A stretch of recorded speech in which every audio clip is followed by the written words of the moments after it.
right, so I'm calling this meeting to order. We have a quorum. I'm going to move approval of the meeting minutes for November 5th, 2018. Second. Any corrections? All those in favor, please say aye. Aye. All right, because we are starting an hour and a half late, and I have spoken with some staff who needed to leave an hour ago, I'm going to move a couple things on our agenda. We're going to do kind of our shorter items first that won't have a long discussion. Thank you. So I'm going to just postpone HH1 for a second, assuming that has a little more discussion. So here for HH2. All right, so HH2 is a resolution 103-R-18 designating the portion of Emerson Street between Wesley Avenue and Ashley Avenue with an honorary street sign, the name of Nathan Halliburton Jr. Way. The Parks and Rec Board is recommending the adoption of this resolution and renaming of this street. Move approval. Second. Alderman Rude, do you need to speak to this, or are you okay? Sure. It was brought to the Parks and Rec Committee, an application with broad support, including Alderman Holmes and members of the community, as well as members of Mount Zion Missionary Baptist Church. Mr. Nathan Halliburton has done business as a funeral director for decades in the 5th Ward. He has also served our community through his service with the Masonic Temple, as well as many years of volunteer work with Family Focus and other organizations, assisting youth and mentoring them and supporting them. I support this. It has gone through the Parks and Rec Board, and it's coming with recommendation. I hope we can all support Mr. Halliburton in acknowledging his investment into the community. Move for approval. All right, I think it's been moved and seconded already. All right. I just wanted Alderman Ruth. I missed it. All right, all those in favor, please say aye. Aye. Any opposed? All right, motion carries. HH3, Presence Behavioral Health, to fiscal year 19 contract renewal. Staff is recommending we authorize City Manager to renew our service provider agreement with Presence Behavioral Health and the City of Evanston for the provision of 24-hour crisis line access, mental health crisis intervention, and various community outreach and education services at the cost of $143,333. The agreement is dated January 1st, 2019 through December 31st, 2019. Move approval. Second. I have one question that actually a resident asked me. When we authorize this and we have citizens who go over, are they seeing a licensed clinician, or are they seeing interns, and do they have an option of follow-up care? Yes, they're seeing licensed clinical social workers that have been long-term social workers. They do have interns that support some of their administrative work, but the direct contact to patient is a licensed clinical social worker. And I apologize, committee. I'm Yvonne Thomas Smith, the Health and Human Services Director. Okay, thank you. All right, seeing no further lights, this is moved in sec. Oh, do you have And I want another? to finish. They do have follow-ups. Sometimes they will see the clinician in-home or wherever the resident may be. Majority of the contact is now made through the library, and they do have follow-up with Presence Behavioral Health Oh, okay, Services. good to know. Okay, thank you. Absolutely. So it's been moved and seconded. Seeing no lights for questions, all those in favor, please say aye. Aye. Aye. Any opposed? All right, moving right along while we're in health, HH5, Ordinance 152-0-18, amending Title 8, Chapter 6, Food Service and Retail Food Store Sanitation. Staff is recommending we adopt this ordinance. This action will align the city code to the state's amendment to the Illinois Food Service Sanitation Rules and Regulations, which mandates the adoption of 2017 U.S. Food and Drug Administration Code and all subsequent additions and amendments for all Illinois health departments. This is for action. Second. All right, seeing no lights for questions, all those in favor, please say aye. Aye. Any opposed? All right, and our last quick one is HH4, 2019 meeting schedule for the Human Services Committee meeting. Any questions about the meetings for next year? All right, all those in favor? Oh, wait, sorry. Director. Are we going back? Yeah, I just had a quick question. So myself and Alderman Fisk, we were talking amongst ourselves. One of the concerns that we have just in this ordinance sort of bubbled up for us with the proposed cuts coming out of the budget. Will that have an impact on how you deliver services, particularly to how you inspect our restaurants? At this time, thank you for the question. At this time, with the positions that have been restored, we will not be compromised in doing the inspections, and there will be no impact to how we do inspections in the past. Okay, thank you. Thank you. All right, so HH4, the meeting schedule has been moved and seconded. Right. All those in favor of accepting the new meeting schedule, please say aye. Aye. Any opposed? All right, we are now done with our kind of short order business. Thank you all for letting me move around. We'll go to HH1 now, which is Resolution 105-R-18, the adoption of the Climate Action and Resilience Plan. Can I get can move approval? I mean, not move approval, motion. What am I doing? Second. I'm motioning to introduce. Thank you. Sorry, Lawrence is talking to me. All right, we have several speakers here. You can go ahead and line up. We have Andrew Fisher, Sarah Vanderwicken, Rachel Rossner, Sylvia Wooler, everybody, Wendy Pollock, and Madeline Dupree. And each speaker here gets 3 minutes. We would love it if you go under that. Madeline is for HH6. Isn't this HH? Oh, It's HH. I'm sorry. So, Sarah, I called you wrong. I'm so sorry. This is HH1, Sarah, so you're not yet. So, Andrew Fisher. I'm Andrew Fisher. I spoke about a month ago to the full city council. I've lived in Evanston for over 50 years. I'm mainly coming in favor of this HH1 Resolution 105-R-15, the Climate Action Resilience Plan. I'm definitely in favor of it to make Evanston among the forefront of the leaders to fight climate change in light of all the dreadful fires in California and the terrible hurricanes down in Florida and the Carolinas. Thank you. Thank you. All right, Rachel Rossner.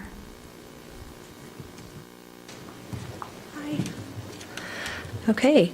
I also was raised in Evanston, raised my kids here, and I'm here as a parent and an educator who cares a lot about children, and I feel really that there's a moral imperative for us to take a leadership role in the face of the climate crisis. I was trained by Al Gore as a climate reality leader and have learned the breadth and depth and gravity of this issue, and I think it's a social justice issue, an equity issue, because vulnerable populations take the hit, while many people with greater resources can avoid the brunt of the situation. So I know sometimes budgetary issues come up in this conversation, and I think that's short-sighted because we really have to look at the costs down the road if we don't act. So I hope Evanston signs on and takes a leadership role. Thanks. Thank you. Sylvia Wooler. Yes. I'm also speaking in support of the Climate Action Resilience Plan. I'm representing the Evanston Rebuilding Warehouse. I'm also a parent leading the District 65 Green Teams. I'm an architect in the community and a member of Citizens Greener Evanston. So climate action is one of the greatest threats facing our planet, and yet our federal government is rolling back environmental legislation, as I'm sure you're very well aware of. Therefore, local communities like Evanston need to lead the way. The Climate Action and Resilience Plan provides a strong path forward on climate issues in our community. The Evanston Rebuilding Warehouse is especially excited to see the commitments outlined related to the reduction, diversion, and reuse of building materials in the plan. Construction and demolition waste is 39% of what is in landfills nationally and is the largest single stream of waste in a landfill. We are thrilled to see strategies related to reducing these materials and building efficiencies and zero waste strategies section of the plan. We also think there's a lot of opportunity to partner with Cook County to promote the already in place demolition debris diversion ordinance and lead the way for other communities in this county on how the ordinance can have a positive impact. From the perspective of advocating for the children attending District 65 schools, we are excited that the District 65 will be increasing their commitments to environmental equity and education in the curriculum and through example. We are eager to be thoughtful partners with the city and look forward to participating in any way that we can to ensure the plan's success. Lastly, I would like to turn to our audience and have all those who support the Climate Action Plan to stand. Quite a few supporters in the room. Thank you. Thank you. Next, we have Wendy Pollock. Yes, thank you. I'm Wendy Pollock. I'm co-chair of the Environment Board, and I just want to add my voice and represent the Environment Board here and urge you to vote yes on this motion and to move this, the CARP plan, to the full City Council for action, where I hope it will get unanimous support. It would have been a lot easier to do this work if it had been started 30 years ago, and there's a lot of emotion for some of us in thinking about that and the lost time and the increased cost.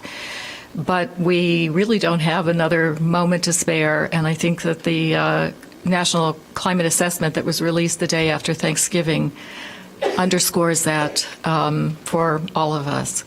So the Environment Board is ready to help do everything we can to put these goals into policy and action, and we're going to look forward to working with all of the fabulous community organizations we have, some of whom are represented here, and with the excellent staff that we have in place to help move this forward. And it gives me hope that we're taking this action here in Evanston tonight. Thank you. Thank you. All right, that is our last speaker. Mr. Jensen, did you have a presentation you wanted to give? Yes, I do. Thank you. I'm sorry, Ms. Dupree, I called you, but for the wrong item. So this isn't your item yet, so we haven't forgotten about your public comment.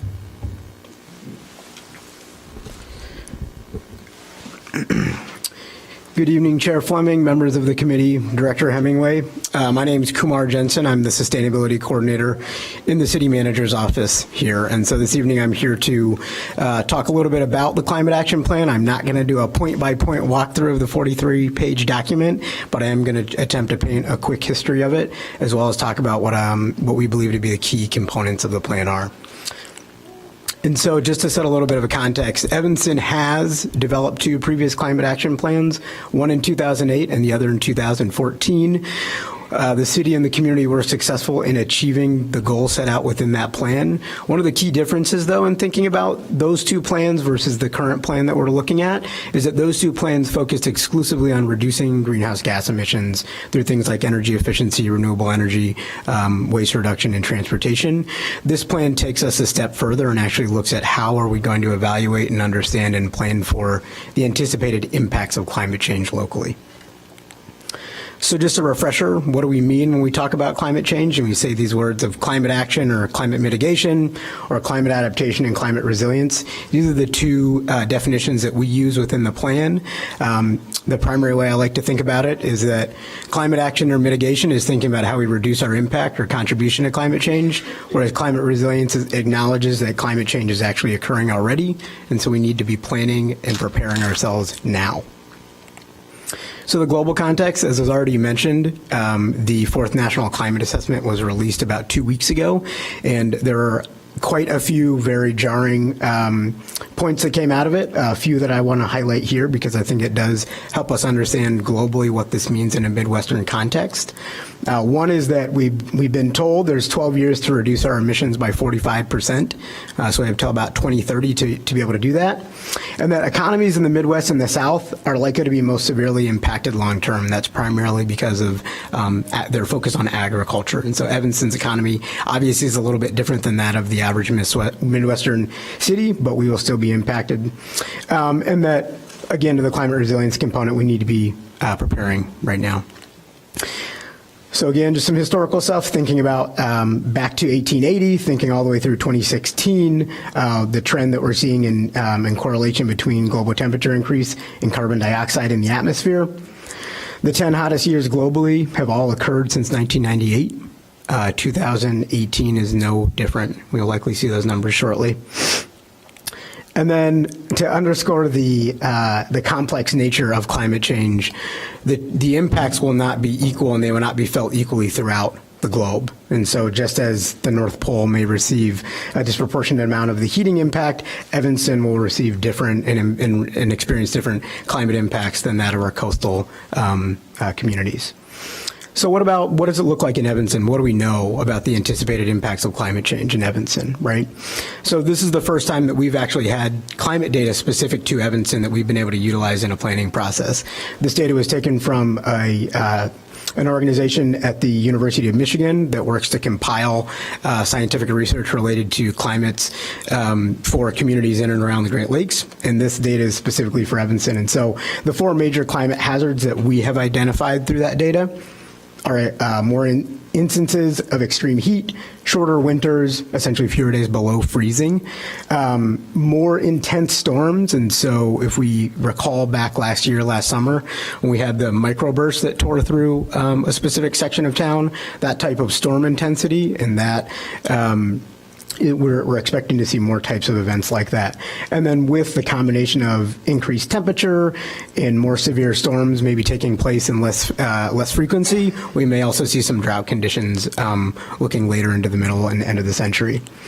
Impacts, though, so what is actually going to happen to the systems that we think about? So when the working group was creating this plan, they thought about 3 systems in particular: human or social systems, environmental or ecosystems, and then built systems. So primarily thinking about infrastructure, buildings, and transportation and utilities. And so these are the 5 sort of big impacts that they have noted that we've been able to pull out of that data.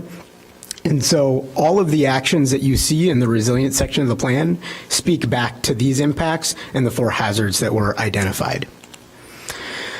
So moving forward, thinking about that historical context and what we've already done since really 2005 and 2008, when the first climate action plan was developed, the city has continued to make commitments and reaffirm commitments globally and locally to ensure that we are leading and working on priorities related to fighting climate change. And so these are just a number of them. If I put them all up, we'd be here all night long. There are a bunch of commitments that we've made. And so these are the ones that have really influenced us the most, I would say.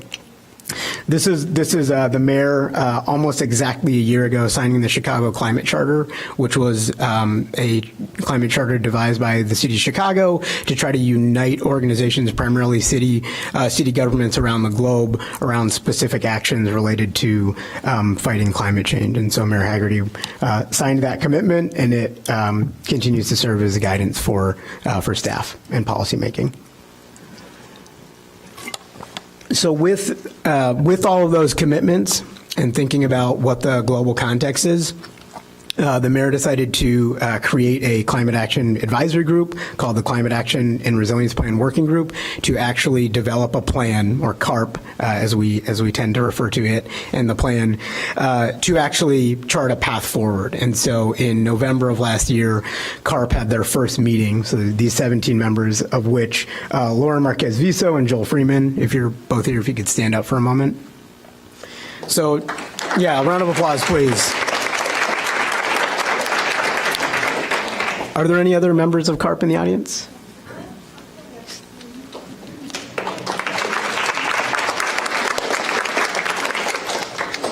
Thank you. So the Climate Action Group spent hundreds of hours working on this plan. They broke into task forces. We held over 20 community engagement opportunities, and so most of those involved us going out and meeting with organizations and doing presentations. We had very few of the come to us and we'll talk at you type of formats. And so they spent all of their time researching, utilizing the data that was provided, using historical information that staff was able to provide to come up with the plan that we see here today. So staff did not directly author this plan. We advised on this plan. This is a community written plan. And so I want to thank the entire group for their tremendous work. They had their last meeting in November, and so they are now passing this plan on to have the city staff and additional advisory boards continue the work. So again, here's Mayor Haggerty addressing the group at one of their meetings where they got to have some pizza that night. And so looking forward, so in those meetings, they came up with a few really big goals. There are dozens of goals within the plan, but these are the highest level guiding ones. And I know many of you received some inquiries and emails regarding the first one, the 100% renewable electricity by 2030 goal. I'd be glad to answer any questions you may have about that as we wrap up. But these are the guiding goals for the plan. And so when we think about how all the other actions are going to fit in and support, these are the visions that we're talking about. And so to throw a few numbers Kumar, at can I you. stop you for 1 Yep. second? I think Alderman Fisk has a question. Of course. Yeah, Kumar, could you just talk to us a little bit about zero waste? Oh, of course, yes. So zero waste is an interesting concept, but does have a technical definition. And so mostly what it's referring to is saying we are going to send zero or almost zero amount of the material generated in our community to the landfill. So it doesn't mean that, so that may be through composting, it may be through recycling or different types of reuse, but that's what the concept means. And then before you go forward, since you already mentioned that email, and I think we all received a lot of them, can you please just very briefly address the email? Yes. The statements in the email? Right. So there were emails that were sent to City Council requesting support for the 100% renewable energy goal. And the clarification that I did send, I wanted to make it clear that through the city's electricity aggregation program, residents who participate in that program, which is about 80% of eligible residents, they receive 100% renewable energy. And that energy is essentially, residents essentially purchase the environmental benefit, and that's why we can call it 100% renewable energy. They're not directly receiving, energy from a solar panel through that program. And so I'll show you that for the entire community, we're at about 21% of all electricity in Evanston is purchased is renewable energy. So we've got 79% of the way to go. Okay, Alderman Fisk again. Yeah, thanks, Kumar. This is just sort of a housekeeping thing. That email was sent out by Sierra Club, I think? That is correct. Is that correct? That's my understanding. I just want everyone to know, we're all on board with this. We've spent a lot of time and support, and we understand, I think, everything. What doesn't work real well for the council is that it's really, really hard to read the same blast email over and over and over and over and over again.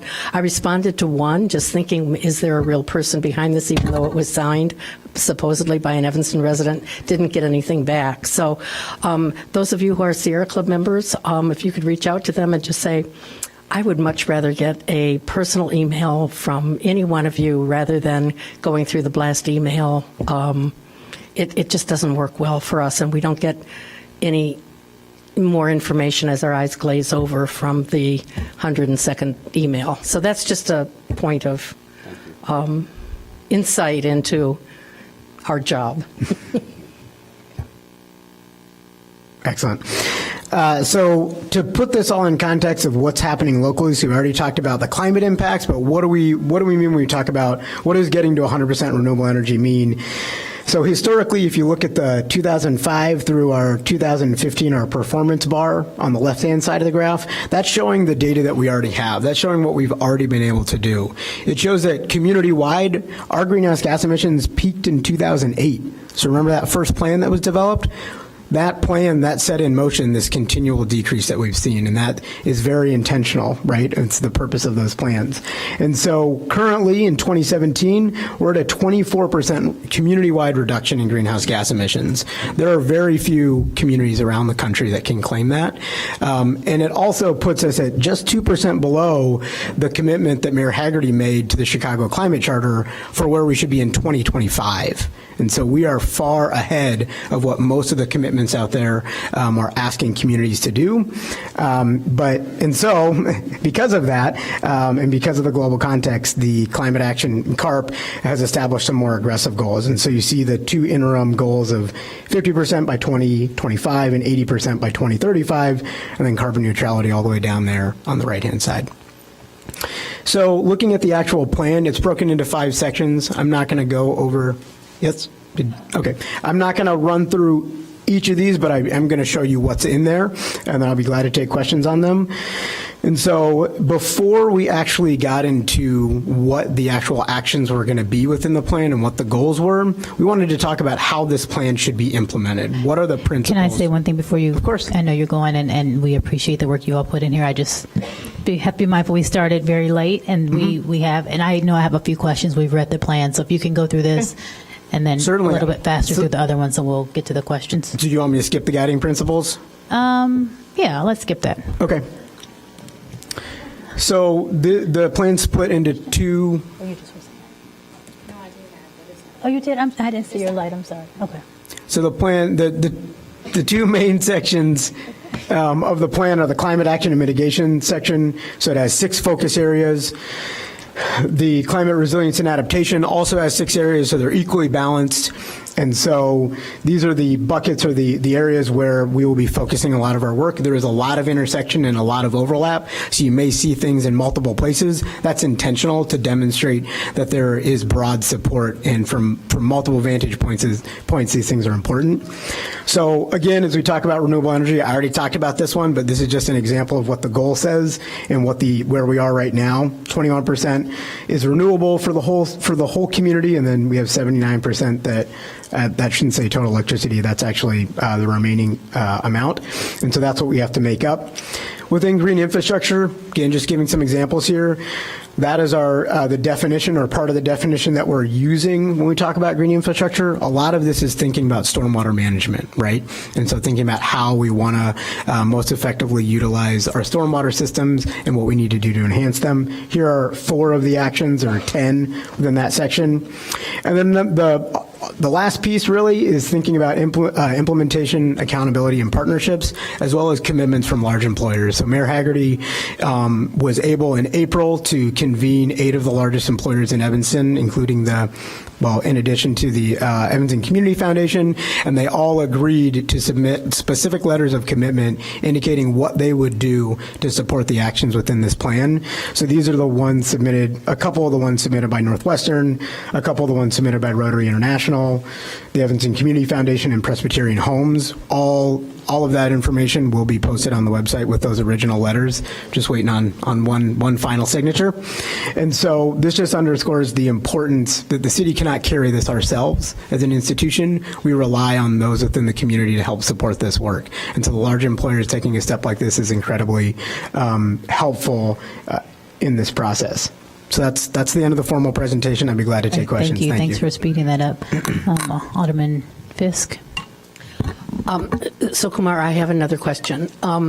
To do this, we're going to have to make some adjustments in how we do business as a city, whether it's fewer garbage trucks, fewer. Have you looked at that? That's something that's really important to me. I mean, what is city service provision going to look like hand in hand with the climate action plan? I don't need an answer tonight on that, but by the time this goes to council, right, next Yes, after tonight, I would like to have staff take a look at that. So I'd like Public Works and our other staff to take a look at that, because I think that sort of fills out the picture that would be helpful to have at that point in the discussion.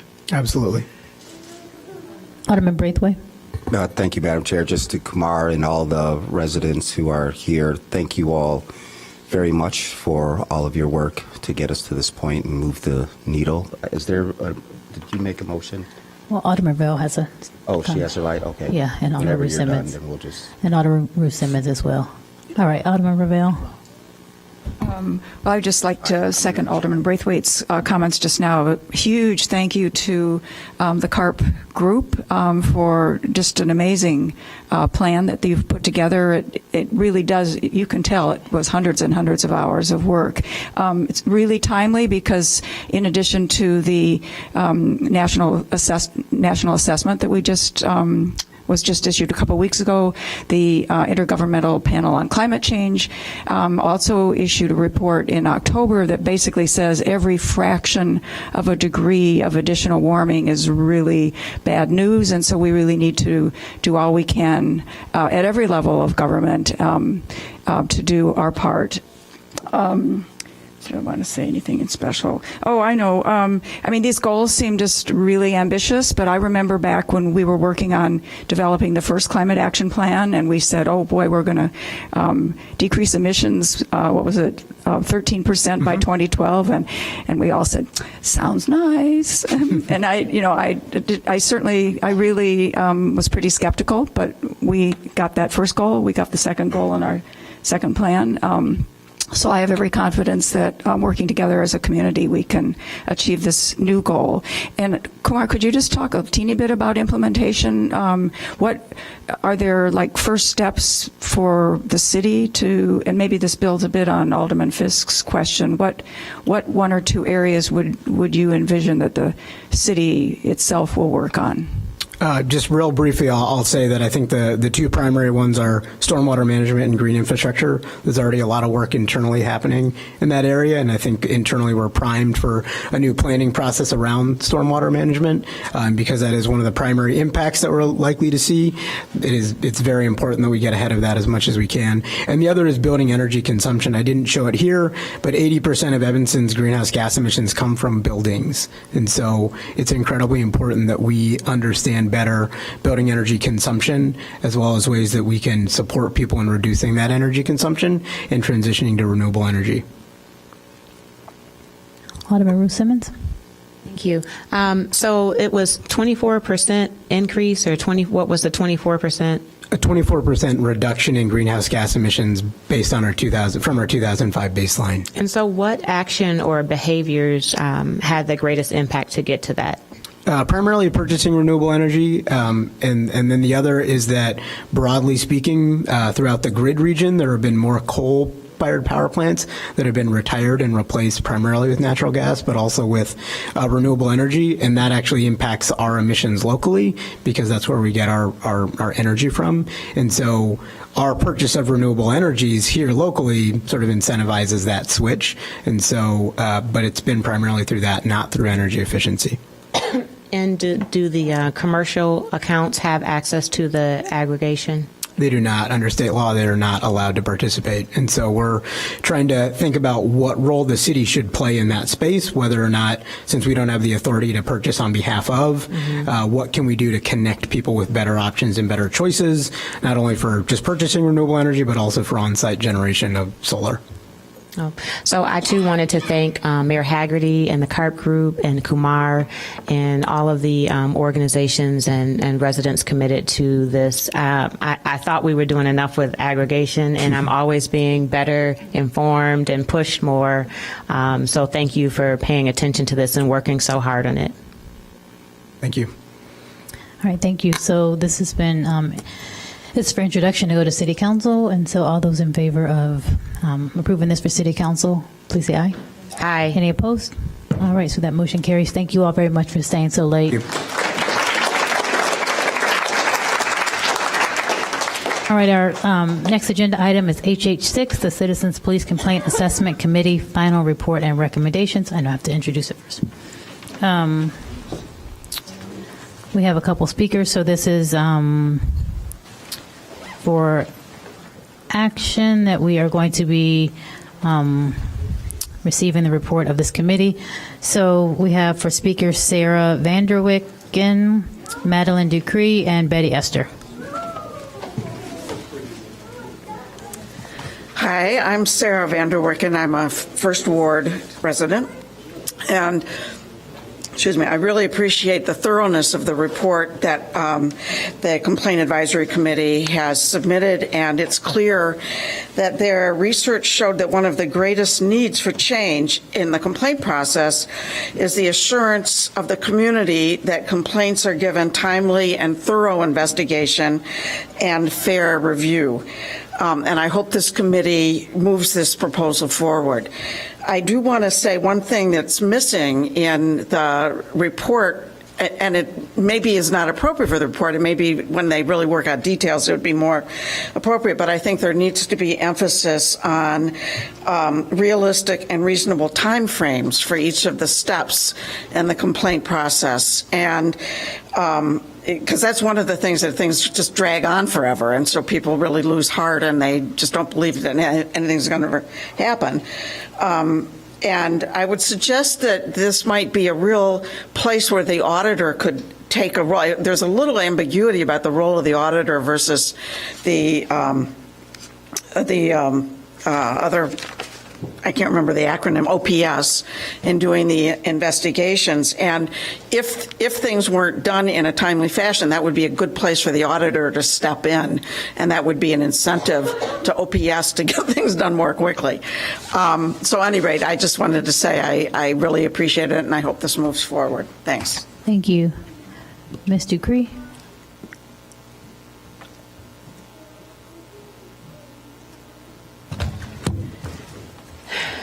Madeline Dupree, Fifth Ward resident. I'm going to speak on a few things here.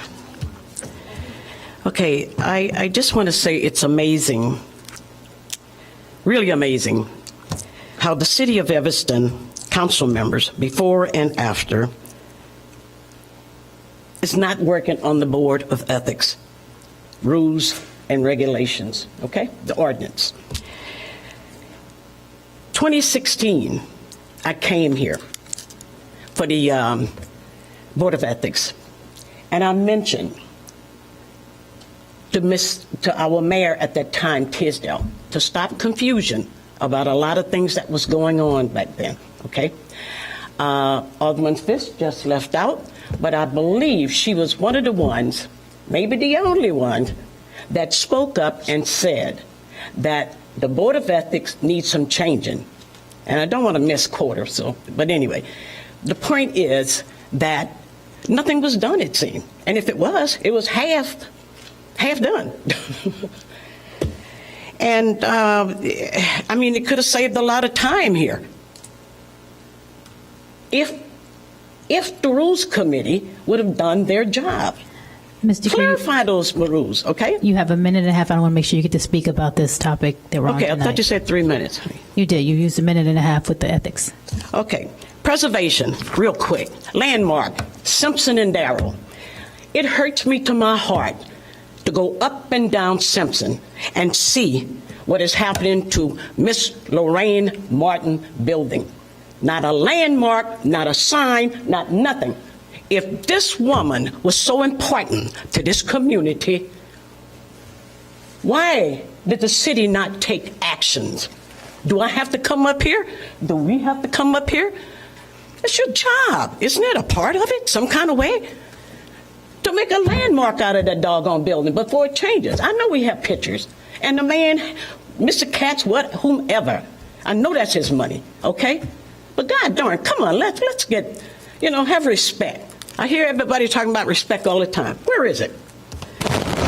Preservation. I'm speaking for the CNEF, the Colored Network for Equality and Fairness, my group. And for the co-founder of the CNP. Now, I believe tonight you all should not vote on this.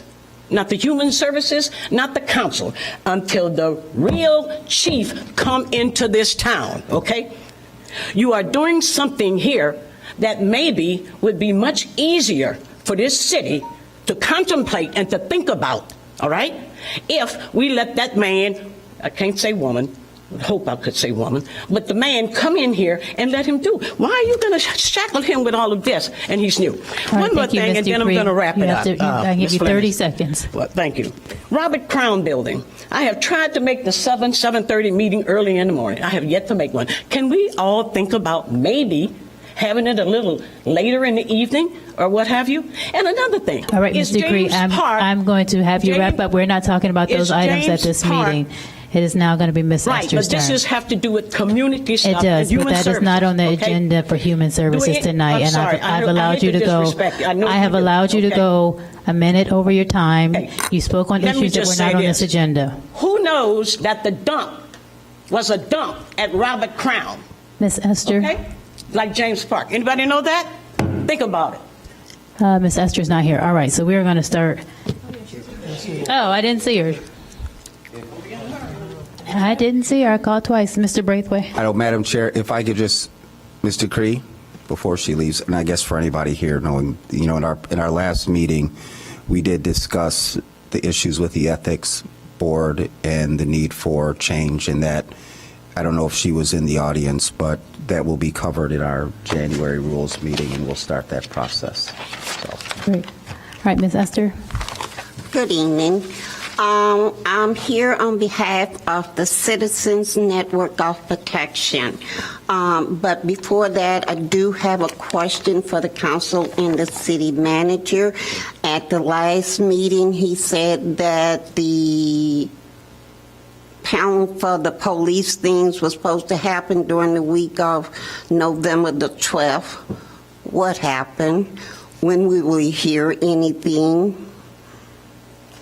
No updates tonight, huh, on that process? I mean, on the panel, their panel already took place. What, are you looking for the update on the new police chief? Yeah, that will be coming soon. Oh, you can say it soon, okay. Well, I'm not in charge of that, so I can't tell you exactly when, but it will be coming soon, and we'll make sure you know. Okay, so he didn't give anything, okay. I'm here speaking to the proposal from the members of the Citizen Police Complaint Assessment Committee. They put before you a proposal with recommendations that they are hoping that you will implement. Starting on page 208, which is the intake process that they have laid out and everything. We met with four members of that committee, and they went through their outlines on these issues here, what they would be recommending to you. One, the intake process that they are talking about in having, it takes things away from the citizen. It does not involve the citizen. One of the things, once they do the intake, then the auditor that they are asking to put in an additional person that will be doing the same duties that the deputy chief was doing over OPS to decide whether or not this would be a complaint that would be investigated, or if it would be an alternative dispute resolution. One, that is different from what they have now. What we have now is their decision, all of their complaints being processed. So we are moving backwards if we put this in place. I don't think that's what we want to do. On page 110, which speaks to the investigation and, can't read my writing. Yes, the investigation and the police audit recommendation. As the lady has stated before, it is kind of confusing to know what exactly is his position. His position is to look at the complaints and determine whether or not it should go forward.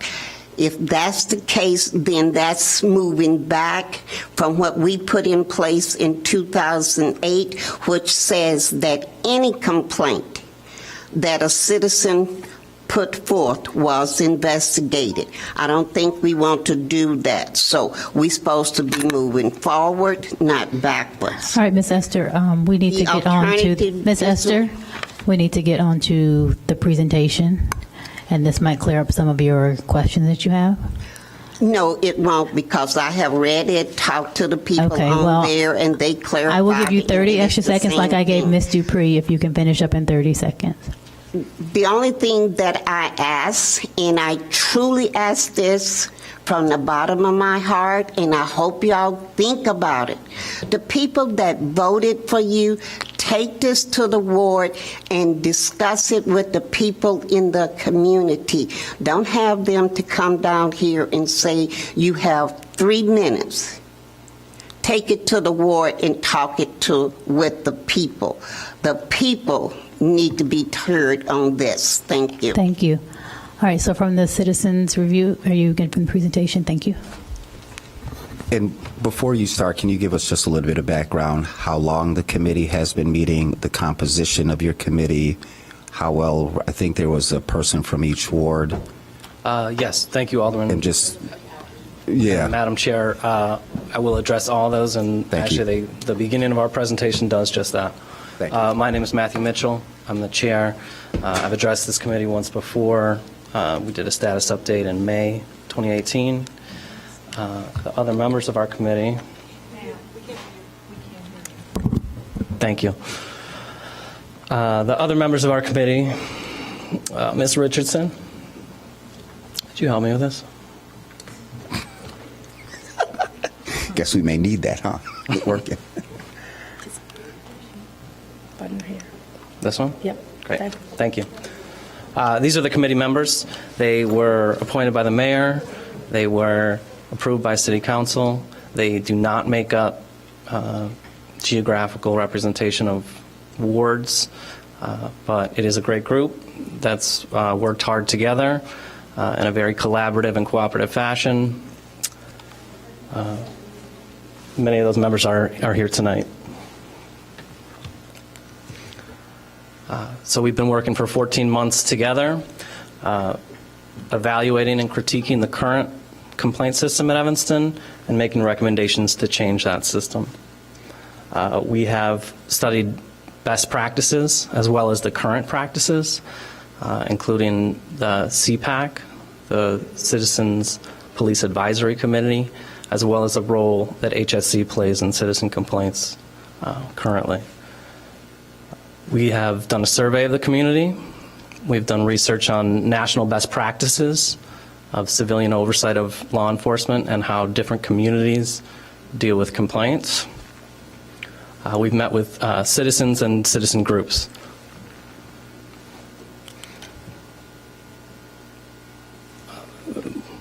What has gone into our recommendation is research of best practices, what other communities are doing, what academics and police departments have found works for them. And what the general consensus is that there's not one best practice, that generally communities have to tailor a solution to fit the needs of the community. And so we started by reaching out to the community and addressing what concerns folks had about the current system.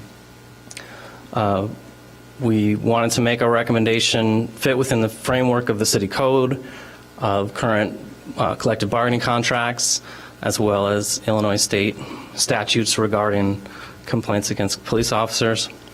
And we do believe that our recommendation does fall under, complies with all those things. We've looked into the general practices, the general order of how the police department handles certain complaints. And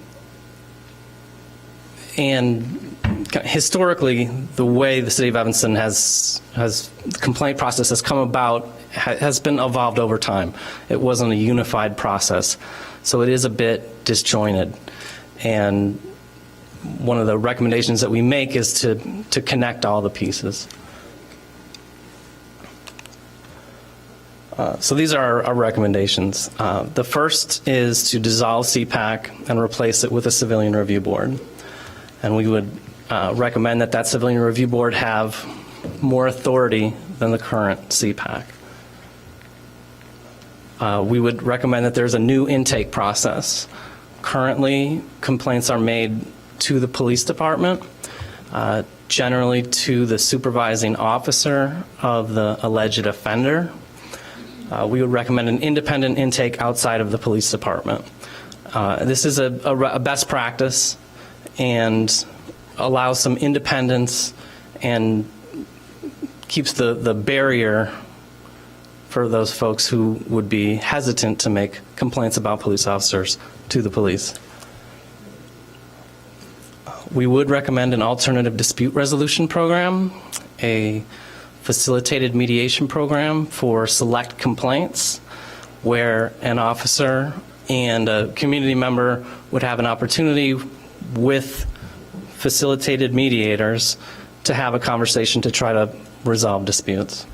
That would be an alternative to the investigative process. It would also be voluntary so that both parties would choose to do that, and in that choice would forego a formal investigation. All right, I have a question here by Alderman Braithwaite. It's just a quick question. So I was wondering about other municipalities that may do it. You say Fairfax County, Eugene, Portland, San Jose. Is there any local in the state of Illinois that use mediation? No.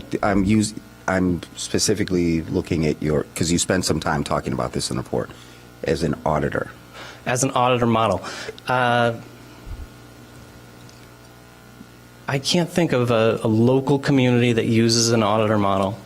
All right, keep moving. Thanks. So we would recommend the city contract an auditor.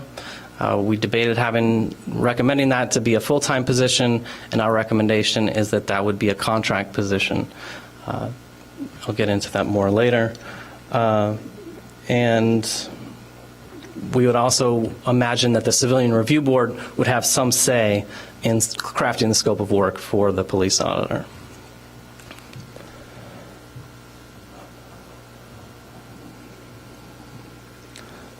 We've covered a bunch of this. So critique of the current system. Generally, our critique is structural, not individual. The people that are involved in the current system, there's no bad actors. Our critique is the structure of the system, and our recommendations is to create a more structured system with more oversight, more transparency, and more accountability.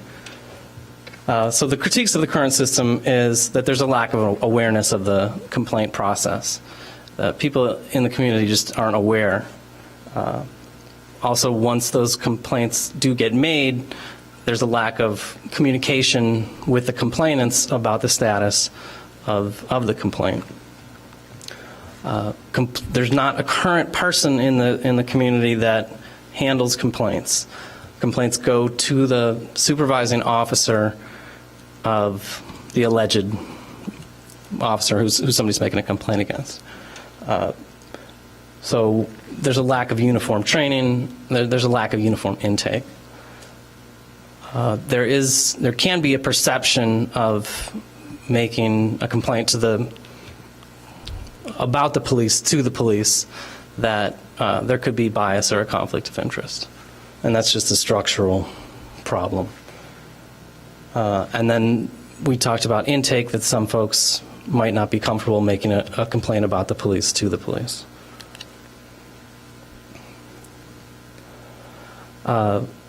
After a complaint is investigated, it goes to CPAC.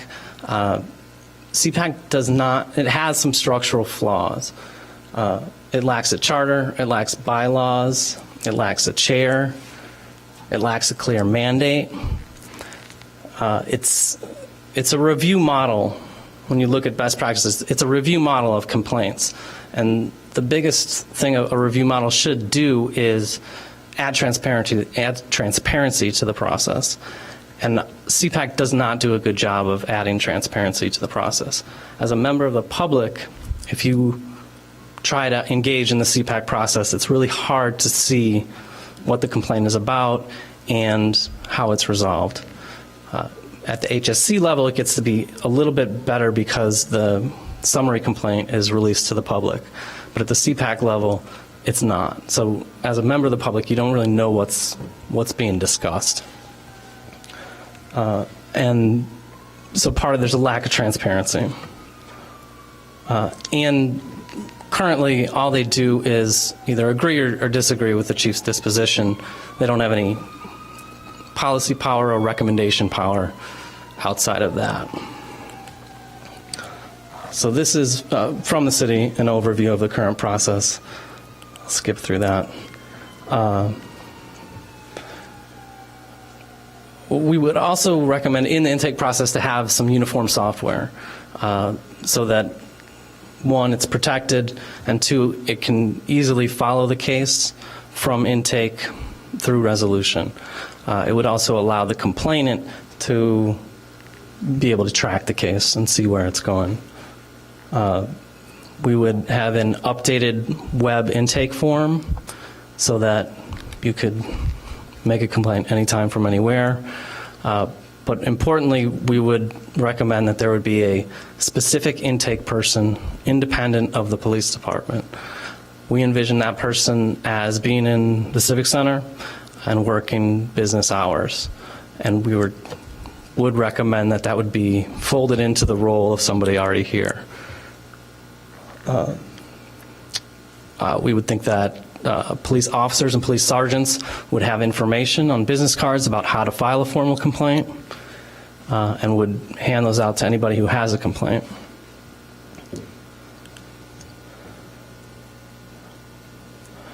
So moving on to the investigation and the police auditor, we would recommend that the investigation still takes place by OPS. Investigators are expensive, and it's hard to find qualified investigators. And the police department's going to be investigating allegations of misconduct anyway, so that if you have an independent investigator, you're going to have a duplicate investigation. I have a question. Yeah. So with the auditor, you have an auditor. So you have a different person taking the intake, and then you have an auditor following the entire process for each complaint. Yes. They don't just, so the auditor, if I'm correct, also comes in if the person doesn't like the ruling of OPS, an auditor comes in as well to do a review of that?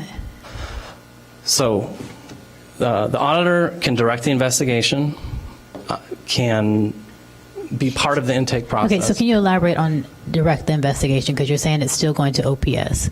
So how are they directing if OPS is actually doing the investigative work? They can direct OPS to speak to specific witnesses, ask specific questions, review specific documentation, go back and ask follow-up questions that weren't asked the first time. OPS does a professional and thorough job. This adds another layer of independent eyes outside of the police department that can help direct those investigations. And what would be the qualifier of this auditor? What would be their qualifications? Background in criminal justice. I think we left it up to the Civilian Review Board to come up with specific qualifications. Okay. So again, we're getting to close to the 10 o'clock hour, and if you've been here before, we start to turn into pumpkins. So if you can, we've all read it, and I know the Sure. community's here and wants to hear, but if you can kind of go through these a little bit faster, that would be Sure. great.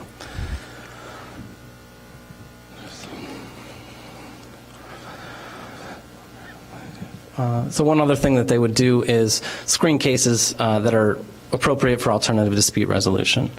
And so along with the police department, they would recognize that a certain class of cases are ripe for mediation and would present that option to the complainant and the police officer. If they both agreed, then the case would go towards that mediation avenue. There would need to be criteria, obviously no serious misconduct allegations. There would be some oversight that the system wasn't being as abused as a process of avoiding formal investigations by the police department.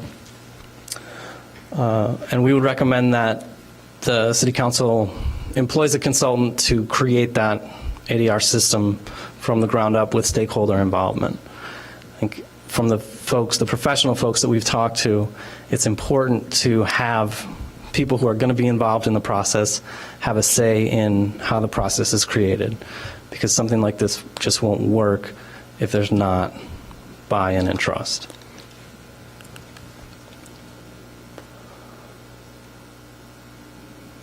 One other thing that came up is, in talking to the police, is could a police officer initiate mediation with a member of the public? And we think absolutely. Why not? If the system's in place and it can be used to ameliorate a complaint or a conflict, why not use it? So after a complaint is investigated by OPS, there would be a civilian review board. The civilian review board would be staffed by a member of the city manager's office, would have 7 to 9 members. There could not be conflict of interests. The mayor and the council would select and confirm members of the council or the review board, focusing on kind of experience rather than specific professional qualifications or residency in a certain ward. Also realizing that you want the board to reflect the diversity of the community. There'd be rolling 3-year term limits, 2 terms maximum, and there would be a chair with a revolving 1-year term. And so can you explain to me your kind of the group's rationale around the, what did it just say? I think, anyway, we're talking about the members would be kind of based on strong character and experience rather than education and professional skills. I think characters are great, but if I'm looking at your application, the mayor's looking at an application, I'm not really sure that is giving us a window into someone's character. And what I think is someone of good character might not, Alderman Braithwaite might not agree. So I guess those are my concerns if we're going to look at character over some kind of tangible skill, right? Because these people are going to be, involved in reviewing these complaints and, just having some other skills that I think maybe go outside of just of good character. Sure. I was thinking more life experience, professional life experience, personal life experience, experience in the community, experience in policing. Matt, can I ask? Sure. Ladies and gentlemen, Karen Courtwright. So the other side of that coin, Alderman Fleming, is that we don't want to eliminate from consideration to membership of this board people who don't have formal education in law enforcement or some topic that might be appropriate for, say, planning or whatever other kind of boards and commissions that we have, so that we can get that a group of people that is reflective and have different life experiences, not just, people who have professional 9-to-5 jobs, who have master's degrees and so on and so forth. All right. Okay. Thank you. All right, Matt, let's move it along. Move it along. So CRB would have access to primary investigative documents, which CPAC currently doesn't have. They'd need to be redacted. They would need to be secured. CRB would have the ability to make police policy recommendations through HSC back to the police. Yeah.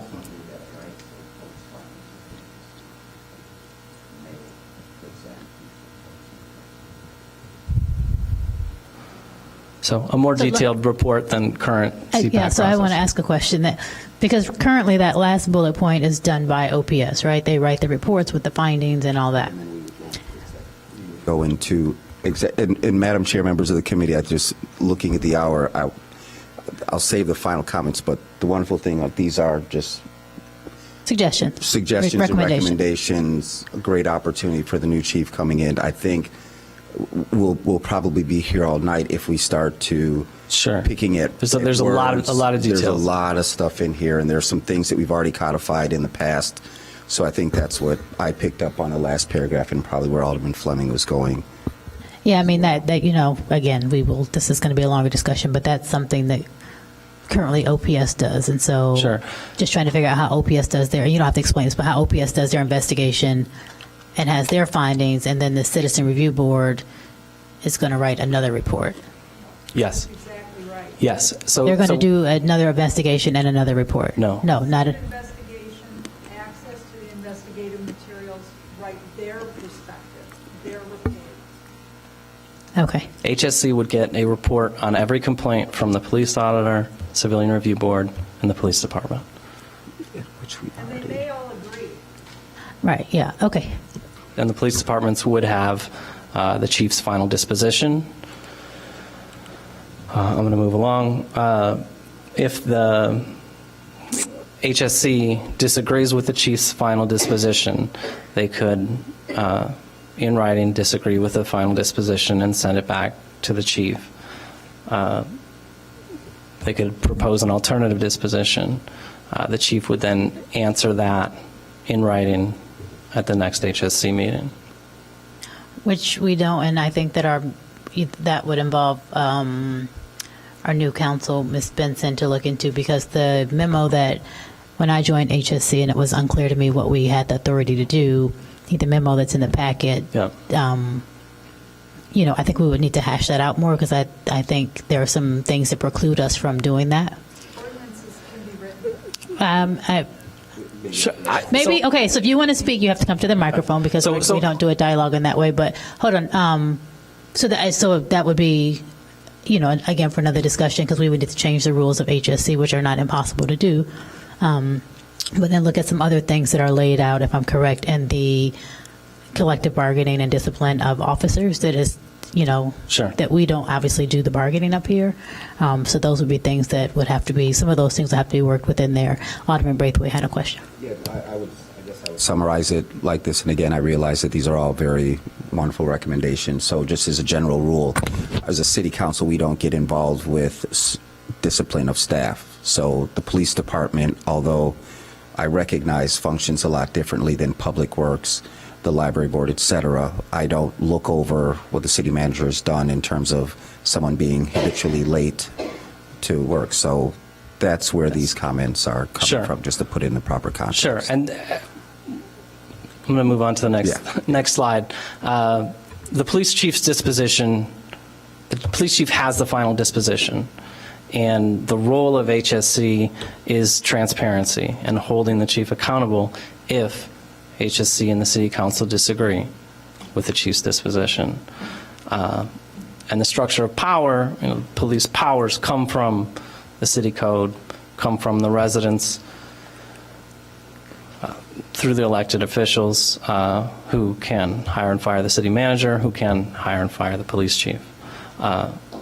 It's an extraordinary measure, but at the end of the day, city council can hire and fire the city manager can hire and fire the police chief. This is just another outline of the proposed process. We just talked about that. And then finally, I just want to address two concerns. One is that there's not a problem with the current process.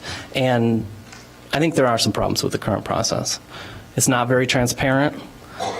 There's not much oversight. You're trusting the police to do a good job. And even if the police do a good job, that's besides the issue of having independent civilian oversight of police functions and of complaints. Currently, there's a perception of a conflict of interest that could keep people away from the complaint process. And there were 4 formal complaints last year. The current process is underutilized. The other, I think, potential concern is the cost of this. We understand the budget concerns of the city, understand the work that you all have done recently, but what we're proposing, we think, is a modest proposal, and that if the city of Evanston wants a better complaint system, they need to spend more money than they currently do spend. All right, thank you. Stay there. All right, so now we will open it up for any more discussions from the Or questions from the committee? Alderman, There were 4 formal written complaints last year. and I had asked for a report from staff that I guess didn't get completed, where I wanted to see from the last 5 years how many complaints that we had. Is the trend? This doesn't give us a lot of data. Sorry, Madam Chair. I was looking to see if they have it by dates, but no, they didn't include that. I've seen the data broken down. I received it from the police chief. I don't have it with me. It's trending down. It's very much trending down, Right. especially from 2014, 2015. There's more complaints in 2018 than there were in 2017, but not much. And I think what's interesting in response, and I don't know if it's anecdotal or if there's a correlation. I mean, I think one of the things that I heard from the police chief is that by having the body-worn cameras, that's going to tell both sides of the story in a very clear way. And there was some speculation that with the body cameras that we'd actually see a decrease in complaints as a result of that. Now, again, I don't think it could be anecdotal. I don't know if it's true, but Body-worn cameras are a game changer for the complaint process everywhere. I don't necessarily know or think that they would dramatically alter the number of complaints. Alderman Ravel? That was a point I was going to make too. That we have seen it's been a big transition this last year with the body-worn cameras, and it would be interesting to analyze just what kind of an impact we think that's having. I would tend to think that it would be part of what's bringing those numbers, complaint numbers down. I mean, my personal comment is more factual. When there is a question and there is a video, it clears it up. Sure, and part of the police process right now, partly what we're talking about, the numbers, from 2017 don't really include the body-worn camera. But yeah, right now the City of Evanston Police Department, if it's a videotape complaint, they'll show the complainant the footage. For everybody involved, including the process that we're recommending, the footage is invaluable about deciding, then there's no real question of fact if everything's video recorded.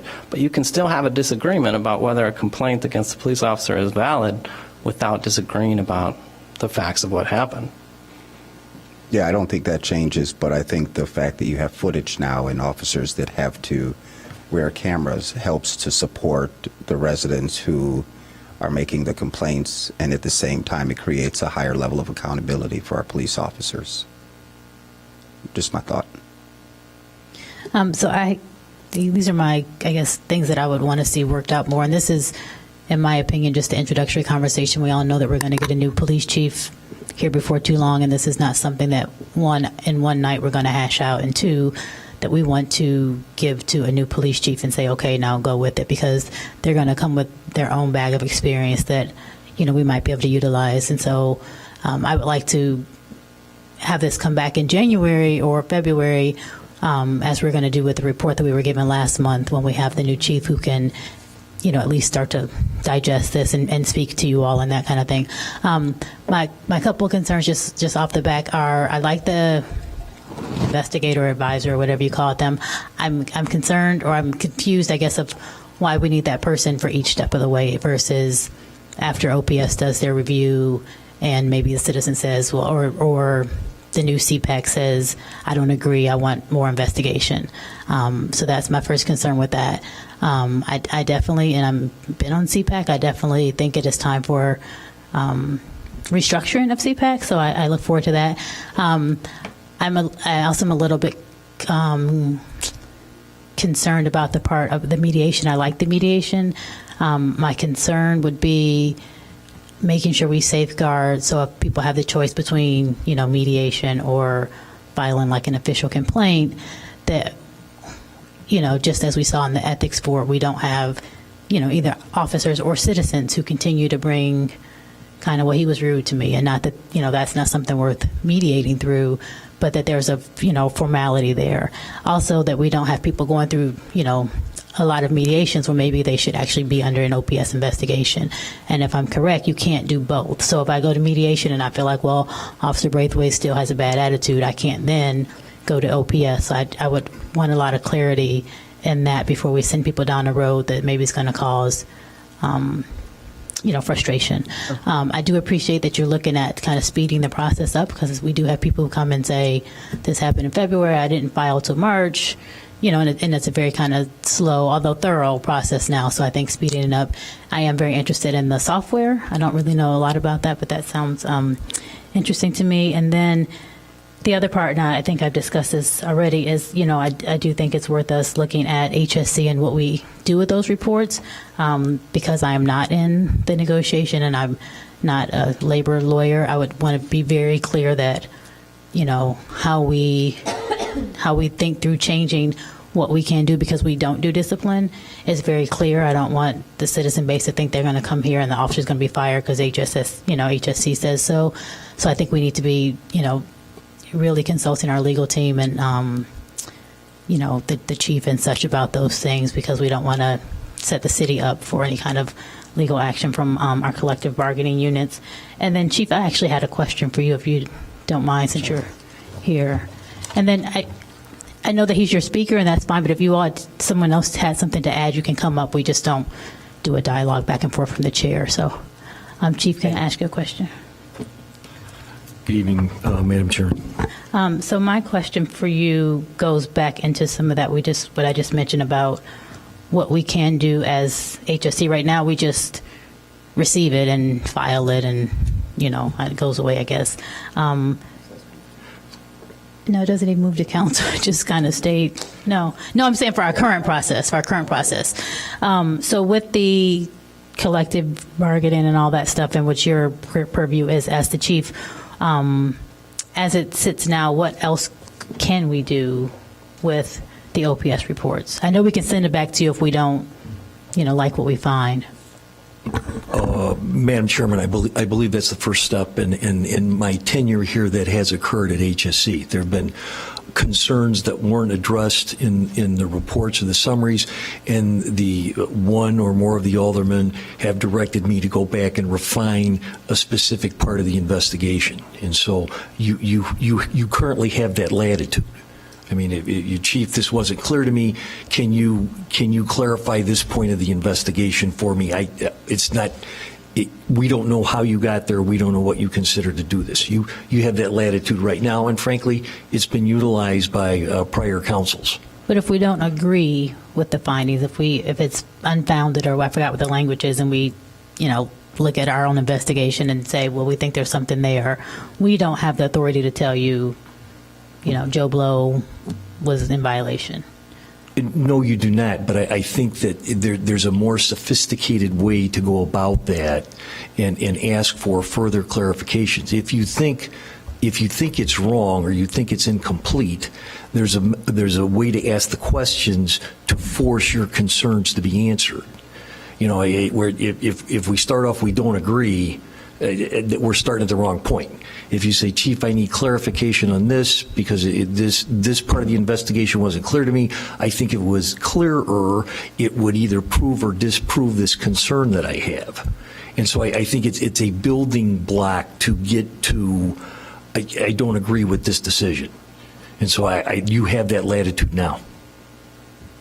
And then I have another question. So in their report, they mentioned that our intake officers don't have any training for this. Can you clarify? Because I thought that I had a conversation with Officer Leaks where he said there was some kind of training. I think that what the committee said was that there was no uniform training. I think this is part and parcel of what first-line supervisors do. And once again, I have to comment of the fact that we are in Evanston. We're not strangers. If you've been to the police station more than once, you probably know the sergeants that's working that shift. That sergeant's not going to risk a complaint against him or her by blowing you off or being discourteous. They're going to go through the steps that they're mandated to go through if there's a citizen is expressing a concern. And so, sure, can we standardize that? Absolutely. But I think that one of the things that I'd like to emphasize that we kind of blew right past is the investigations are complete and thorough. And in this 14-month review of what we do, there's no, how can I say it, hiccups, mishandled investigations. And so now we're dealing with perceptions of concern rather than, and two, Hillard and Hines just went through. I think if they had concerns about how we were managing some of these investigations, they certainly would have brought it up, because their focus was on the staff, the command staff, the administrative staff who functions as OPS and handles these investigations. Okay. Does anyone else have a question for Chief? Do you have any? I realize it's your last HSC meeting. Do you have anything else you want to add? Yes, this is my second to last Monday Night Football game that I'll miss. I think that's important to get. I do have a couple of quick comments, and I'm appreciative of the hour. I want to take a minute and thank the committee for the time they've invested in this. This is a complex, unique set of circumstances, and they have spent some time on that, and I respect the time they've invested. I want to confine my comments to several quick points: context, perception, privacy, policy, poll, and budget. I want to assure the members of the community that there's a context of what we're talking about. In the database that we're using, there was almost 70,000 recorded police activities. We had 10 complaints and 176 compliments. And so I think that's critical. To in a sense of, we don't need to panic and rush through this. I think, strangely, this is one of the first time that Madeline Dupree and I are in complete alignment. This is going to have to wait for the next chief.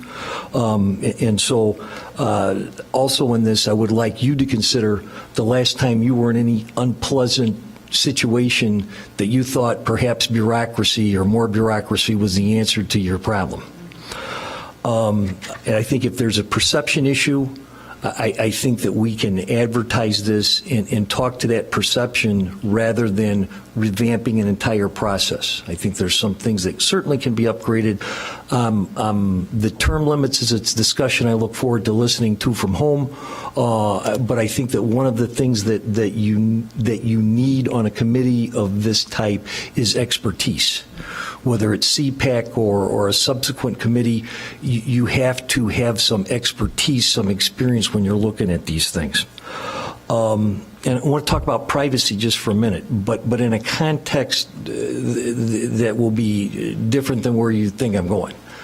I think the online tracking system is a good idea. It's a day and age we can track envelopes, we can track packages.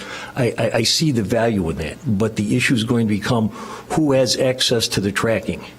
And one of the issues is you can have a problem with police conduct, but you may not want to have exposed to everybody on the World Wide Web how exactly we got to that police conduct that you're unhappy with.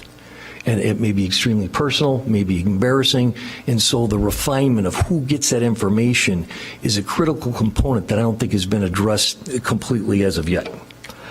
Policy was mentioned several times, and I think that is significant. I think the police department avails itself to Lexipol, which is a policy-generating firm that issues state-specific policies that we use, and I would ask that you take a look at that in consideration as this goes forward, and I would also ask the committee to go back and take a look at our Lexipol policies, because I think it's significant. I wanted to mention poll in respect of the time that each of these individual members have spent on this. I would suggest to you and the other members of the City Council to take the time and visit with them. I think they have gained valuable insight from the time they spent, and with this late hour, you're not going to get to all of it, but they've invested a lot of time, and I think we should collectively respect that investment. Last thing I wanted to mention is budget. We've been through a rather bruising budget preparation period. I appreciate if you're going to want to do something better and different, it's going to cost money. I think we can be judicious in the speed at which we go forward, because I think you have heard from the police chief candidates you've interviewed is the department's not broken. They're expressing their visions about what come next, what they can do better. They're not going to have to go back and fix stuff. And so I think that you have the luxury of time to evaluate this. You'll have the luxury of time to give to the new chief to allow him to work through this, visit with the committee, and understand the issues that all this touches upon. And I think that and if I can say about the mediation, just quickly, I think the mediation is a good idea, but I think it is going to take at least as much time as this took to say you're going to hire somebody and get this hammered out in 90 days. There are employees with legitimate concerns of how that goes.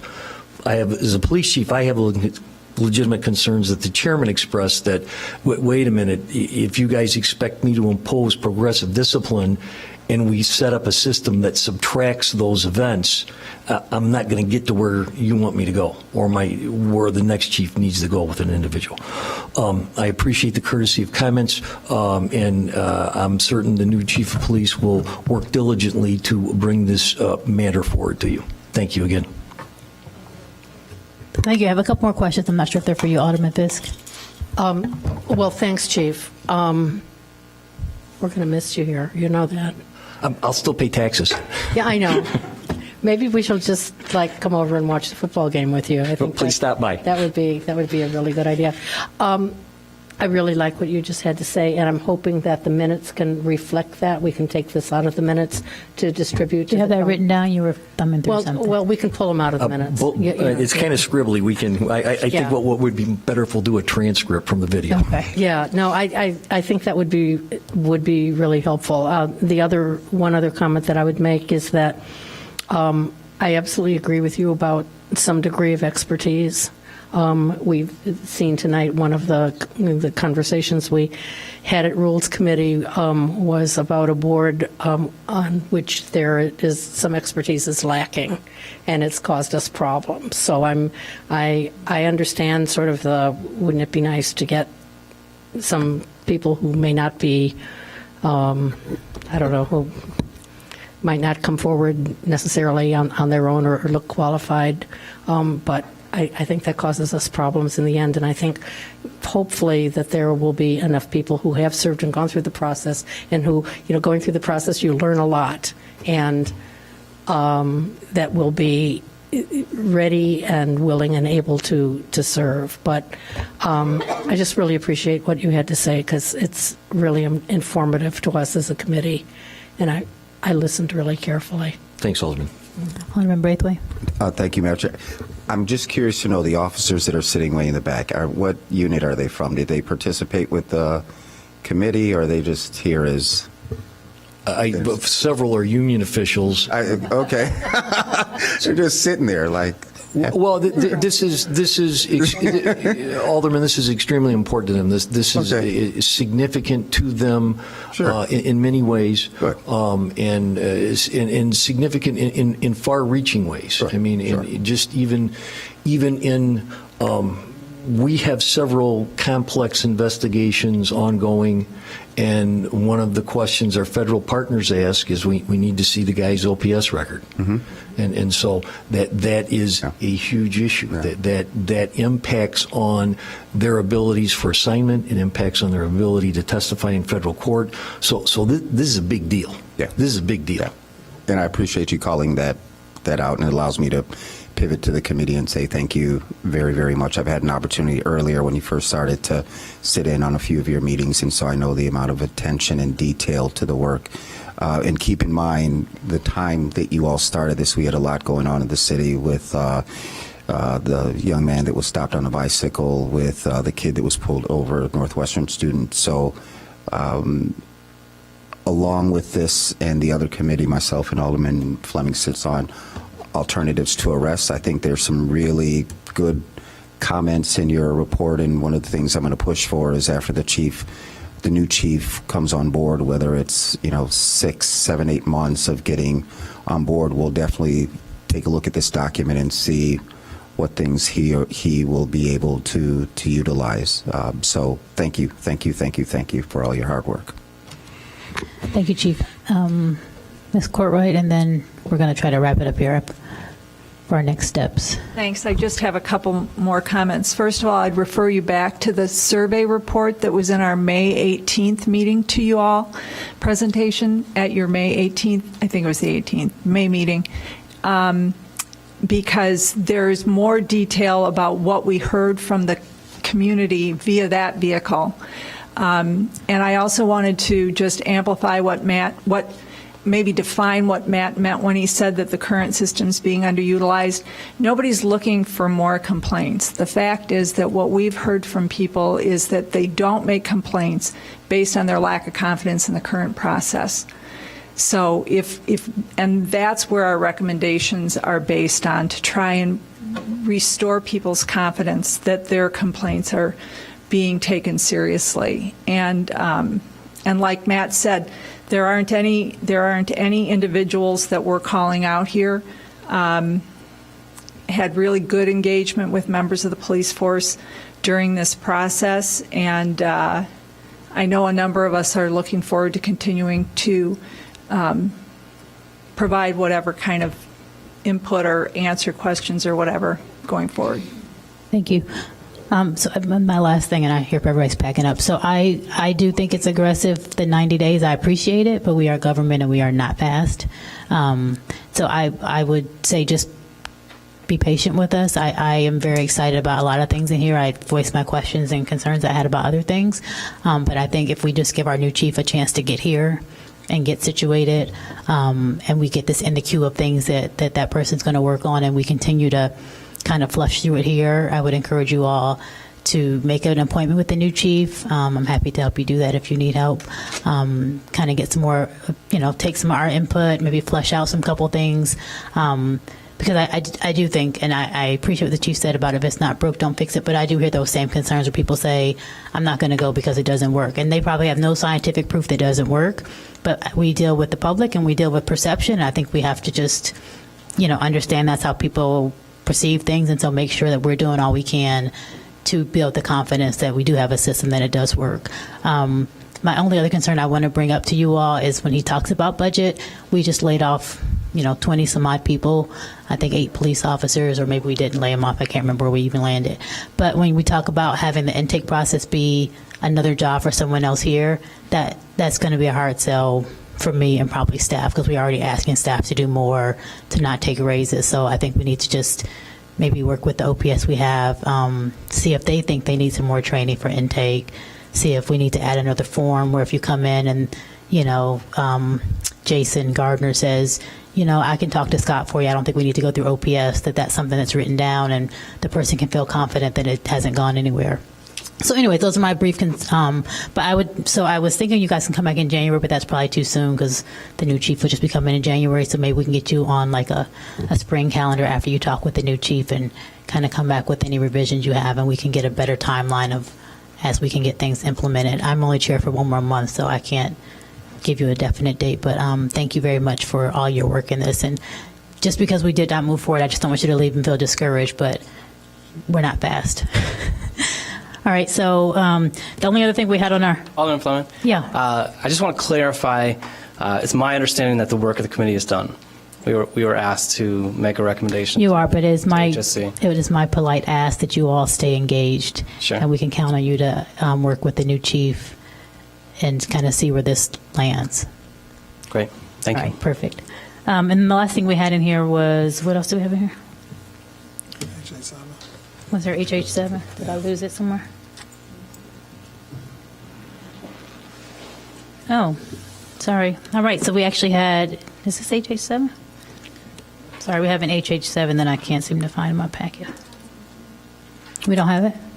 She said there's no complaints. Oh, okay, there's no complaints. We don't have an HH7. All right, so if there's no items for consideration, I move to adjourn. So moved. All right, meeting is adjourned. Thank you.